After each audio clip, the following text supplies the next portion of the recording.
Hello, everyone, and welcome to our presentation on Harold Lasswell's paper, The Emerging Conception of Policy Science. This presentation was put together by Bima, Yong Beng, Minjun, and me, Dhivya. When do you think the phrase policy sciences was first used? 100 years ago? 50 years ago? To answer that, let's go back to where it all began. Prior to World War II, Harold Lasswell was an already established academic working at the University of Chicago in the area of policy science. When the Second World War began, Lasswell participated in the war by joining the US government. During this time, he gained practical understanding of the dynamics of working within a multidisciplinary team.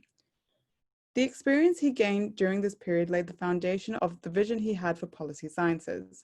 After the war, with the advent of bigger public sector and the interest in improving public services, Lasswell and Lerner officially coined the term policy sciences with the aim of using empirical methods to improve public service. Instead of listing all of Lasswell's work, which spanned 30 books and 250 scholarly articles on a diverse list of topics, I'm going to use Duane Maverick's categorization he used to examine his academic contributions. This can be broken down into his distinctive approach, his intellectual concerns, and his cumulative influence. This will hopefully help contextualize Lasswell's paper we are unpacking today.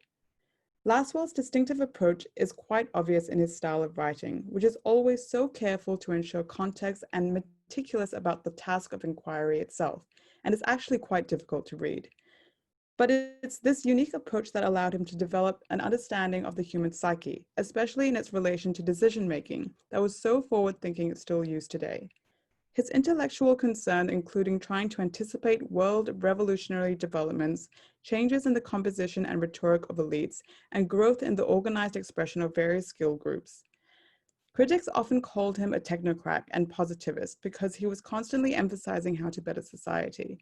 His cumulative influence was enormous in two separate fields, in the development of political psychology and his invention of the political sciences, which is probably why we are studying him in week 2 of this course. Lasswell's general social process aimed to map political interactions between various participants to better understand how their interactions could affect the decision-making process. He emphasized that a comprehensive policy model could be used to describe the degree to which any person, group, or structure is involved in each other of the policy process of each arena where it's situated. This model focuses on the participants and their perspectives, situations, strategies, as well as the possible outcomes and their effects. In his general social process, he proposed participants seek value through institutions, which then affect change. This is a simplified version of the more detailed table available in the paper. He developed a list of 8 values in order to classify the preferences sought by individuals and societies. He also developed a decision-making model which examines 7 power outcomes. Together, the social process, base values, and decision-making outcomes provide a contextual map necessary for problem solving. To differentiate policy science, Lasswell positioned policy science as a pragmatic and relevant field of study that focuses on seeking solutions for real-world problems. The intent to solve problems led Lasswell to identify the problem-oriented approach as one of the key characteristics as policy sciences. Lasswell developed a problem-oriented framework with 5 tasks to assist policy analysts. The first task is also known as the clarifying goal, where the analyst identifies the problem by understanding the goals of actors, which are related to improving the status quo of actors. The second task is to understand past events that affected the problem. The third task, which is known as conditioning, is to analyze and uncover causal variables in the issue and by conducting empirical research.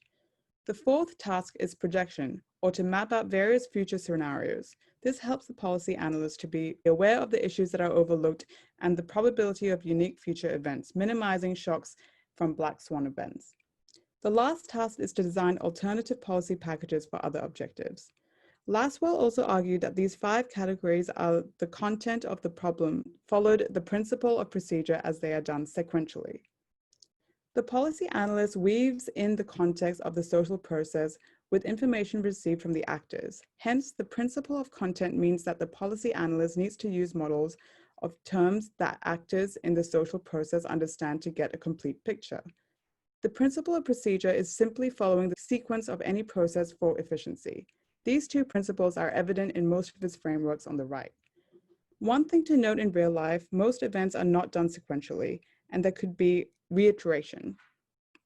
To be effective, Lasswell suggested policy analysts to adopt the work and findings of different fields to gain both a big picture outlook as well as a more nuanced understanding of the issue, which would then allow for a wider range of solutions.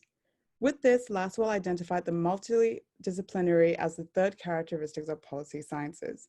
He was a huge proponent of the multidisciplinary approach because of the advantages he experienced in his past. As individual policy analysts might view the issue with tools unique to his discipline, and hence the devised solution might not solve the problem but further exacerbate the problem with unintended consequences. Here is a visual representation of what we think a Lasswellian policy analyst would do. Lasswell's other contributions to policy science include the first policy process. This model you see here is also his decision-making process framework. His policy process isn't perfect, and today academics have come up with other policy cycles that were built upon his models. It is interesting to note that several weaknesses of his model still apply to some of the policy processes we use today. Lasswell identified the contemporary policy scientist as an integrator and mediator of knowledge and action, who continuously worked towards improving his theory of the policy process itself. But Lasswell also noted some image concerns he had with the emerging field in 1950. Lasswell feared that the public might view the role of a policy scientist as a jack of all trades. He was also concerned that the policy scientist might be regarded as a superior being who was capable of using power similar to a standard politician. On his work, we can obtain that notion that Lasswell was aware that the policy scientist as an individual was not always unconditionally serving the public interest. Although he has a certain hope for the policy scientist to serve a broad interest with rationality. Furthermore, the brand idea of a policy scientist wasn't fully understood by society. Lasswell worried that the public might think that the policy scientist is insufficiently democratic, as he modeled the profession after a lawyer. But a policy scientist differs from a lawyer as they solve real-world problems with practical science. While working on Lasswell's paper, we were impressed by Lasswell and the vision he had for this discipline. He developed useful frameworks and defined the role of today's policy analyst. The tools he developed for the policy science remains relevant today. For example, in Singapore, the Center for Strategic Future Group is one of government's agencies that still uses scenario planning. While his work is remarkable as a pioneer of policy science, we also notice contradictions in his work. He highlighted the importance of the actors in his policy process, but we have not encountered any bottom-up approach framework in his work. Secondly, his principle of procedure and focus on empirical methods might not be adequate to deal with modern wicked problems. The greatest contradiction we would like to mention is his unclear writing. He is a man who advocated policy analysts to develop good communication skills, yet we struggle to understand the finer details of his paper. We found other academics who voiced similar concerns. This is all from our group. We welcome your feedback and questions. Looking forward to engaging you on the forum.